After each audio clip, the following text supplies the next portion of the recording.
Hey now, just wanted to make a quick little video while I'm out here riding today. This is the hill that I just cycled up. Second hill, not even as steep as the first one, out here in my new hood in sunny California, where I am very grateful to be. And so here's the thing, and yes, I'm a little out of breath. I literally just came up that hill. About 3 years ago, when I was stationed down in North Carolina, I was very clear that I wanted a bike, that I needed a bike, that it would be good physical therapy and rehab for my body, my atrophied muscles, and my spirit. But I couldn't afford one. I couldn't even afford a used bike. I couldn't even afford like $100 bike. That's the truth. And then 2 years ago, I was awarded a grant for $400, and with that $400 I purchased a used bike. I didn't know anything about bikes, and got this bike that was really old and really heavy and really clunky, and ultimately when I took it out on my first ride, it sat in the apartment for months before I could even ride it because I was so sick and withdrawal. My third acute GABA drug withdrawal. So I finally get out to ride this bike, and it's like such a big deal. People who haven't been through this just can't fathom. And I'm in the park, and I'm cruising, and I'm feeling free, and I'm feeling empowered, and I'm feeling hopeful. And then boom, I pop a flat. And I don't even have Uber on my phone. I still don't. Or Lyft. So I toss the bike in the woods and I walk back kind of with my tail between my legs, go back with my car to get the bike. I didn't have a tire fix kit, tubes, anything like that. I didn't know shit. So I was pretty bummed and deflated. Got the tube fixed, but then I realized there were other things wrong with the bike. The gears didn't fit, the shifters. And I was like, ah. So then God brings this incredible donor into my life, this angel donor, and she buys me a new bike, like a nice bike. This bike, I don't know if you can see it, this beaut right here. It's a hybrid. So I was able to ride it one single time 2 summers ago, and then it sat in my apartment for a year because of pharmaceutical drug injury, otherwise known as withdrawal. But when you're sick for many years after discontinuing a drug, is that withdrawal? I don't know. I don't think so. So I was looking at my bike, yearning to ride it. It's collecting dust, sitting in the apartment, and I finally get out to ride it last year. And I made it out for some decent rides. And I started working up in strength. And then I got socked again, with symptoms from tapering. Yet another drug that I'm tapering. And here I am now. I'm still tapering. I'm in my 9th consecutive year of tapering. If you haven't been following my story. It's hard to even say those words. I still can't even wrap my head around how long I've been tapering.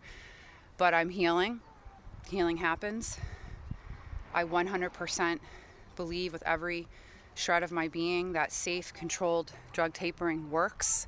It takes incredible patience and perseverance, but it works.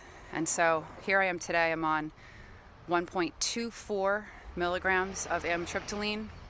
I started at 30. I'm on 4 milligrams of hydroxyzine, which is an antihistamine. I started at 25. The list of drugs I've safely discontinued is too much for this video right now. It's not the point of the video. The point of the video is that I just came up that hill. I'm quite a bunch of miles from home. I was out hiking yesterday. I just fell on my bike a while back, knocked the chain off.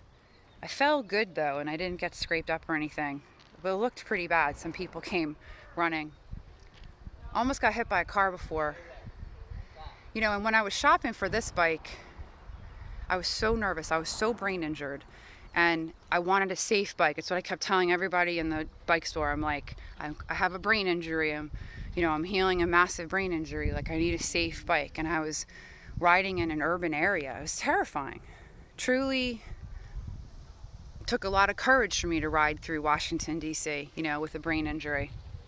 And here I am, and I've been riding in my neighborhood, sans helmet.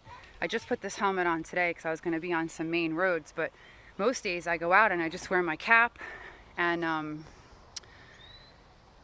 it's not that I'm 100% safe, but I'm safe enough. The point is that my whole reality has changed from that fragile, I have a brain injury, super protective of my head, of my whole being, to, more integrated into life, more confident, willing to take risks. This whole ride tonight is on main roads, right alongside the cars. It's not that I can do it physically, it's that I'm not scared to do it mentally. That's healing. Your brain is healing when you're not protecting it so much anymore, when you're not held back by it so much anymore. So I just want to share this with you guys. I've been getting a lot of requests, for updates. How are you doing? There's gonna be more videos coming. I promise you. I just moved across the country. I spent a lot of plates in my life, and but everything I'm doing in my life is working toward more content, more resources, more inspiration, more hope, more guidance. So to everybody who's stuck with me and has subscribed, I really appreciate you guys very, very much. And stay tuned, because more content is coming. The stronger I get, the healthier I get, the more that I plan to share. So wherever you're at in your pharma injury journey, whether you're tapering, whether you are a cold turkey sufferer, whether you haven't even started tapering yet and you're just getting educated, maybe you're done with your taper but you're still healing. Wherever you are at in your journey, I promise you, healing can happen. The brain can heal. That being said, I strongly advocate for safe, controlled discontinuations. Strongly. It was the only way out for me. It is the only way out for a lot of people that I coach, a lot of complex cases that I work with, complex Lyme cases, mold cases, cancer, any comorbid disease state that really wreaks havoc on the system. The drugs tend to need to be gently removed. So have faith, have hope, wherever you're at in your journey.